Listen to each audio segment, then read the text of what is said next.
bullets and your description, as things change, so should they. I mean, you should be staying up. Like I spend a lot of time um, looking at my competitors as time goes on a at least a weekly basis, see what kind of reviews come in for them, see what kind of reviews are coming in for me, and I'll update my description, my bullets to reflect the latest concerns. So say if somebody, a competitor had a deficiency of some sort and I knew mine was better because I had already done the research and maybe it was an issue in the product, I would then make sure that customer's review is going to be the latest and greatest kind of thing that people are upset about or concerned about or excited about. I would then make sure that that's in my, at the top of my bullet or at the beginning of my description, just to keep it relevant. As long as you keep your keywords in the bullets that you need to, but you should be, updating based on your product's not going to change, but the public perception of your product or what message you want to get across may differ over time, especially as new people come to the market, so that you can just make sure your product stays ahead of the curve. But if you've been selling and you haven't refreshed your bullets or your description ever, well, then that's a problem. You need to really try to make a habit of doing that. Even if it's a word here and there, freshen it up a little bit, make it, just tweak it, make it look better.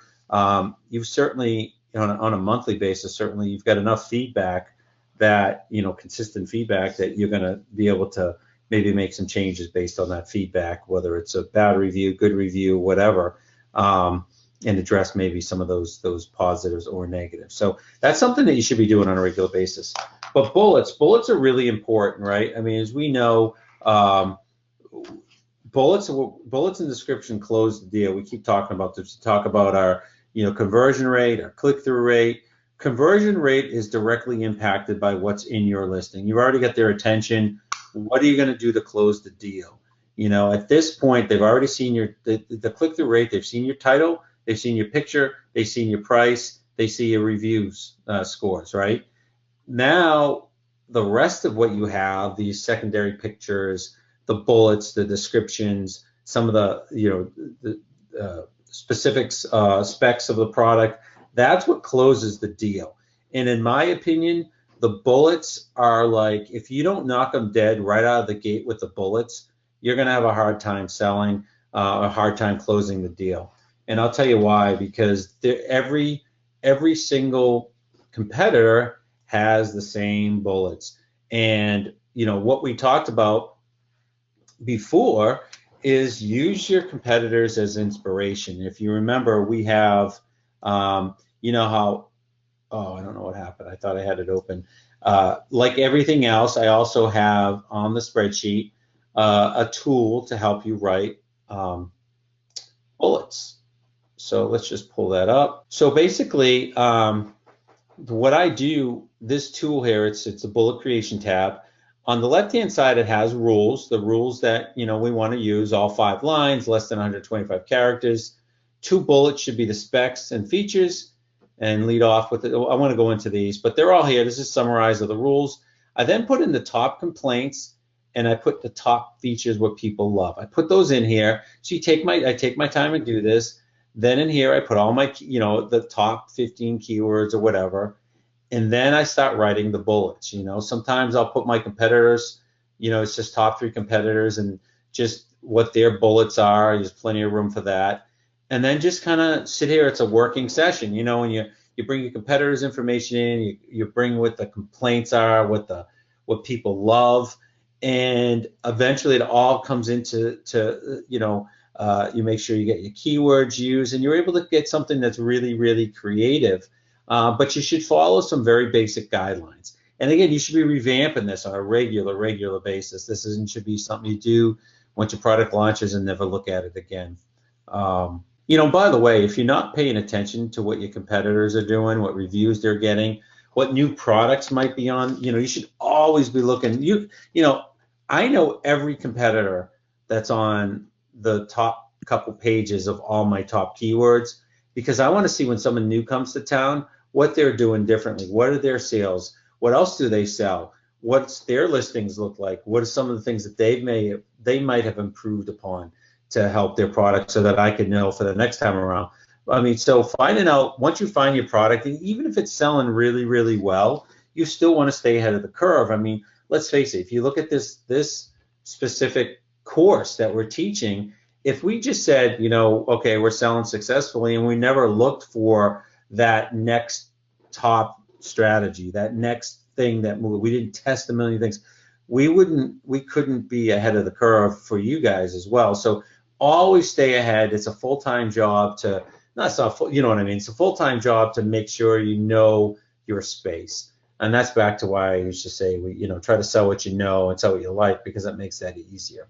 But anyway, so the bullets, let's just talk about the fundamentals. It's a time to be creative. If you want to be creative, and I think people like creativity. They like this, is that fine line between pontificating and being creative. People don't, you want to educate them without being just, mind-numbingly boring. In this, though, you always want to make sure your keywords are there. Like those top 15 keywords all need to be in your bullets at one point or another. You got to use all 5. It drives me crazy when I see listings that use 1 or 2. You should use all 5. Why wouldn't you want to spend that much time talking about your product? There's always information. Now, this is the only one that deviates. The first bullet, I deviate from the rest because on Google, if you do a Google search, 156 characters appear under the title, and usually if you're going to appear on Google, which you're going to appear, that's why we do the backlinks and everything, your top bullet is the one that gets scrubbed or scraped from Amazon, and that one will be, you should make it about 156 characters. That's kind of long, but it is what it is. It serves that purpose. If you don't make it 156 characters, you'll get some weird stuff in the Google when it does appear. Now, if you're not going to focus on Google and you're not going to do backlinks because you have a seasonal product or whatever, then that's not super critical, but I still would do it. Beyond the first one, there should be no more than 125 characters.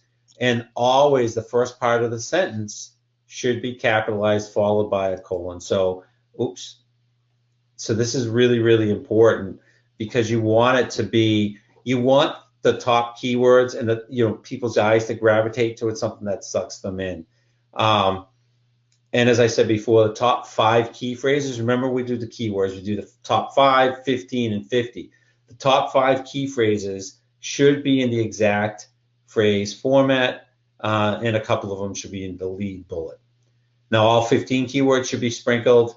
And again, get your inspiration from your competitors and make sure you're using, I cannot tell you how important, if you see a trend of dislikes, and that's why we use that review website to consolidate the reviews, make sure if it's a big complaint that you've addressed, make sure that gets out there, out there really early on. And I'm going to tell you about exactly what the makeup needs to be in a second of your reviews, but these are just kind of little things. Once the listing's live, again, remember I said over 50% of all the product on Amazon is sold on a mobile device. You definitely need to see what your listing looks like and the bullets look like on a mobile device. Typically, the first 3 bullets are there. Sometimes you get all 5. It really depends on the category. It depends on Amazon. So that's why the first 3 are the most important. Because on a mobile device, typically those first 3 will appear as long as they're not super long. But also, people start getting bored after the 3rd bullet.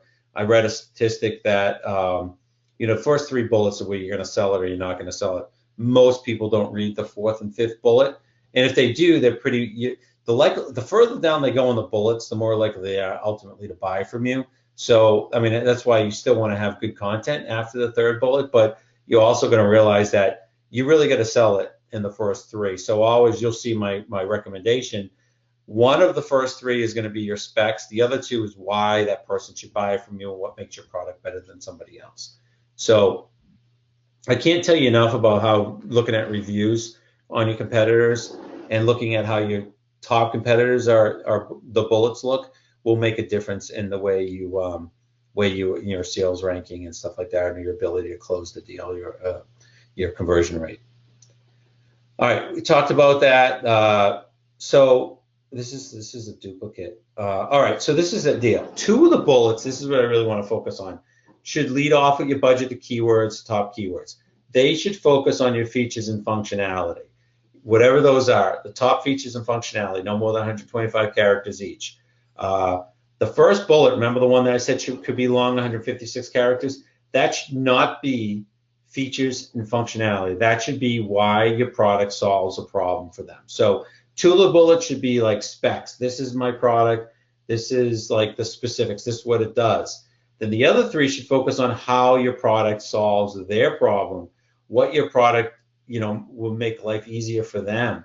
People want to make this a very personal thing. So think about it. A lot of times I'll look at products that I buy and see what intrigues me about that listing. What is it that sold me? We all buy on Amazon. What's it when I look at this 10 different competitors, what are the things I look at? What's the selling point for me?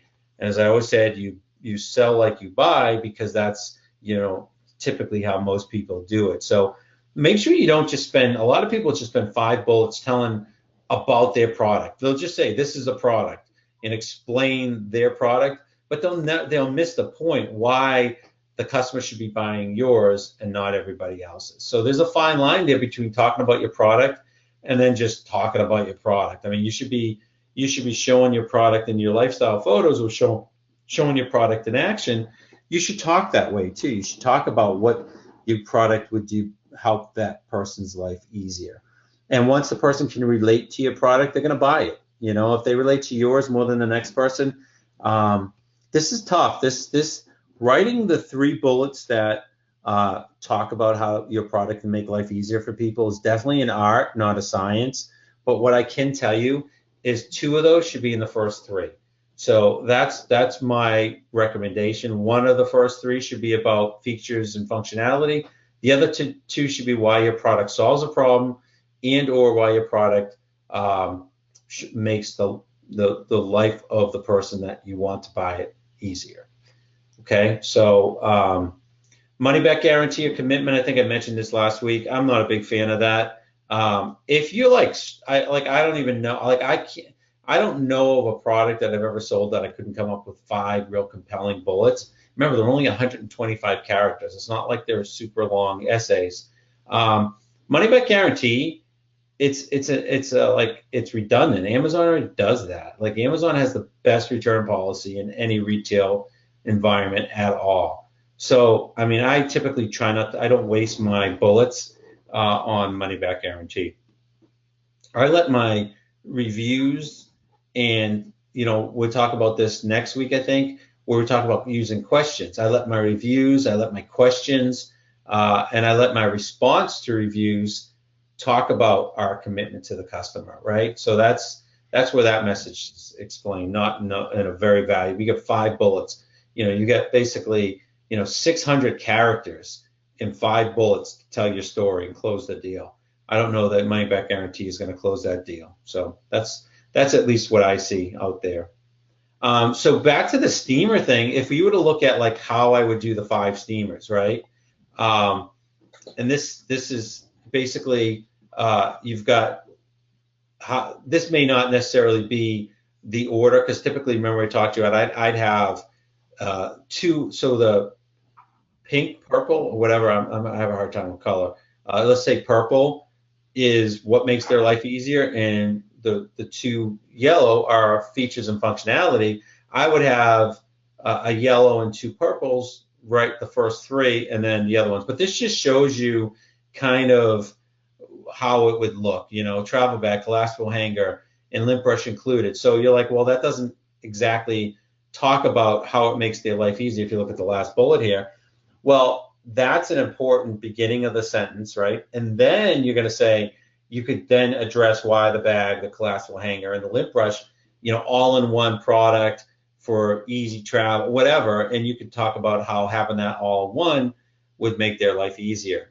And then you can get into, when we talk about wrinkle release garment steamer, well, we could talk about some of the proprietary, equipment or proprietary technology that ensures that the wrinkles are released. That's where you would talk about some of the specifics So this is how I make it up. Just really, this is what the beginning should look like with caps and colons, and then what I recommend as far as why your product is either better than the other person's product without saying it, or what would do to what about your product would make the other person make their life easier, and just draw from the reviews and draw from the new competitors and see what's newest and greatest. So that's that. You can do this. The emojis and bullets, I used to be hot and heavy on. It depends on the product. There are certain products that I'll put emojis in the bullets. You see it out there a lot, and there are products I won't. If it's something that's like healthcare or something that people ingest of one way or another, I typically don't put emojis because I feel like that's, I don't know. I mean, if it's electronics or it's household goods, I'll probably put an emoji. But if it's something a little more serious, I won't. I think it potentially cheapens the product and makes it cheesy. So, but to put emojis in, it's very, very simple. You go to, and there's a micro module on how to do this, but you go to emojipedia.org. I'll just show you real quick. Let's just find it here. And when you're creating the emojipedia.org, right? So, and it's just really simple when you're creating the the bullet, and say you want to type, let's type a watermelon slicer because we love the watermelon slicer. So it's our favorite product, Sam, the watermelon slicer. It is my favorite. I told you I found some of those mesh nets. I still got a case of mesh nets. I'll be relaunching those in a couple. Oh, perfect. Perfect. So anyways, so you just click on the watermelon and you just click copy, right? And when you type in the listing right in the back end, and when you type in the bullets, you just paste it, and that'll be at the beginning. Don't overdo it. Amazon doesn't love them. Like, they're not like going to get you banned or anything. They're just, if you call Amazon with an issue with your listing and they see that, they'll make you remove them. But if you don't say anything to Amazon, they're not going to make you remove it. And some products, it's fun. People like it. Other products, I think it's use your judgment on. Don't go overboard on these emojis. These are the same kind of emojis I use in my Facebook ads too, to get attention. But they're fun. Just don't get crazy with them, because then it becomes it's cheesy. So yeah, I mean, it could be like a fun little eye catcher. You know what I mean? Exactly. Yeah, and you just enter it in front of your bullet instead of a dash or whatever. You would just use your emoji. And again, there's a micro module out there on it. I'm assuming we have it in the. If we don't, Mike, I have it in my Vimeo. So okay, yeah, I'll get it in.